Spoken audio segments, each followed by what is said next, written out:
শ্রী রাধা মাধবের চরণে অসংখ্য প্রণাম জানিয়ে এবং সমস্ত ভক্তের চরণে অসংখ্য প্রণাম জানিয়ে আজ আমি মহাভারতের অন্যতম চরিত্র বিদুর সম্পর্কে সংক্ষিপ্ত আলোচনা করছি।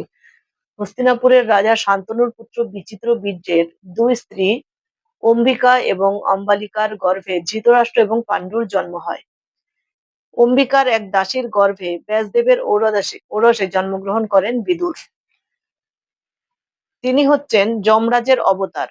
মুন্ডক উপনিষদে মুন্ডক মুনির অভিশাপে তার শূদ্ররূপে জন্মগ্রহণ করতে হয় সে বিষয়ে একটি কাহিনী রয়েছে। একসময় রাজার সিপাহী মুন্ডক মুনির আশ্রমে আত্মগোপনকারী কয়েকজন চোরকে ধরে ফেলেছিলেন। সেই চোরদের গ্রেপ্তার করেন এবং মুন্ডক মুনিকেও গ্রেপ্তার করেন। বিচারক মুনিকে চোর সাব্যস্ত করে মুনিকে শুলে চড়ানোর অর্থাৎ মৃত্যুদণ্ডের আদেশ দিয়েছিলেন।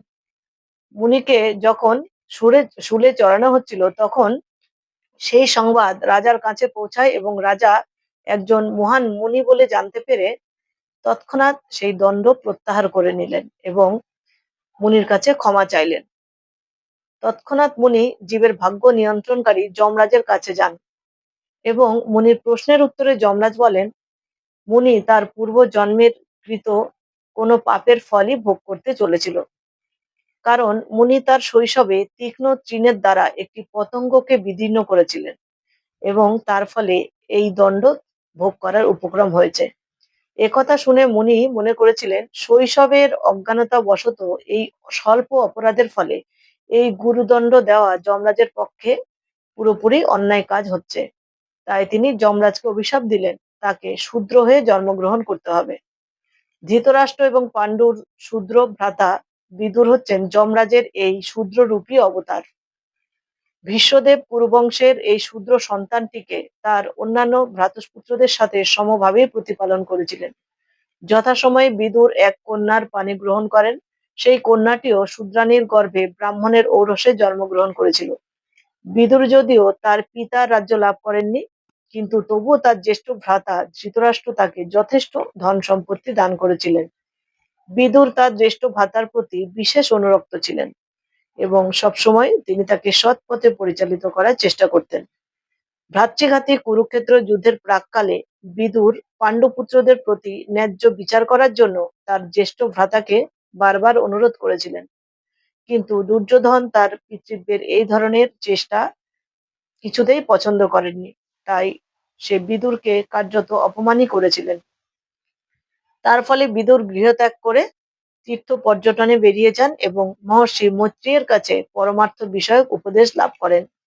মৈত্রেয় ঋষিকে প্রশ্ন করার মাধ্যমে বিদুর যখন জানতে পারলেন যে পরমেশ্বর ভগবান শ্রীকৃষ্ণ, যিনি হলেন গোবিন্দ, অর্থাৎ যিনি সকল বিষয়ে তার ভক্তদের সন্তুষ্টি বিধান করে থাকেন, তারই অপ্রাকৃত সেবায় অংশগ্রহণে যুক্ত হওয়াই সকল মনুষ্য জীবনের পরম উদ্দেশ্য হওয়া উচিত, তখন তিনি প্রশ্ন করা থেকে বিরত হয়েছিলেন এবং জড়জগতের বন্ধনে আবদ্ধ জীবসত্তা বদ্ধ জীবমাত্রেই জড়জাগতিক মানসিকতা নিয়ে ইন্দ্রিয়ের মাধ্যমে সুখের সন্ধান করে থাকে, কিন্তু তাতে সন্তুষ্ট লাভ করতে পারে না, অর্থাৎ সন্তুষ্ট বিধান করতে পারে না, সেই বিষয়ে তিনি অবগত হয়েছিলেন।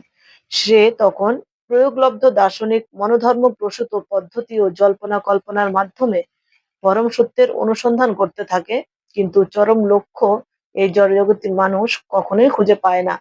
তাই জড়জাগতিক কার্যকলাপের মধ্যে আবার আবর্তিত হয়।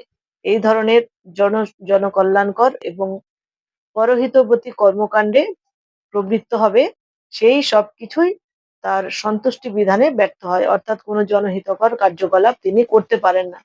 সকাম কর্ম অথবা শুষ্ক দার্শনিক জ্ঞানের জল্পনা কল্পনা কখনোই জীবনকে পূর্ণতা এনে দিতে পারে না বা পরম শান্তি দিতে পারে না। তাই বিদুর যখন বুঝতে পারলেন যে জীবনের পরম পূর্ণতা প্রাপ্ত হওয়া যায় শুধুমাত্র ঈশ্বর সাধনার মধ্য দিয়ে, তিনি সেই লক্ষ্যে নিজেকে নিয়োজিত করলেন। তাই বিদুরের মতো মৈত্রেয় ঋষির অনুরূপ আদর্শ সদ্গুরু শরণাপন্ন হওয়া ও বুদ্ধিদীপ্ত প্রশ্নের মাধ্যমে জ্ঞান উপলব্ধি করে পরম তত্ত্বের সন্ধানে এগিয়ে যাওয়া সমস্ত মনুষ্য জীবেরই অবশ্যই কর্তব্য। ভগবান শ্রীকৃষ্ণের সেবা চর্চার মধ্য দিয়ে নিজেকে নিযুক্ত করতে পারলে পরম গতি প্রাপ্ত হওয়া যায়। যেমন বিদুর মৈত্রেয় ঋষিকে প্রশ্ন করার মধ্য দিয়ে হৃদয়ঙ্গম করেছিলেন এই পরম তত্ত্ব। তাই ভগবান শ্রীকৃষ্ণ অর্জুনের মধ্য দিয়ে ভগবদ গীতার জ্ঞানের মাধ্যমে জগৎবাসীকে এই পরম তত্ত্বই দান করেছিলেন যে সমস্ত জীব ভগবান শ্রীকৃষ্ণেরই সৃষ্ট জীব। তাই তিনি সর্বদাই চেষ্টা করেন তার ভক্তকে নিজের ধামে ফিরিয়ে নিয়ে যেতে।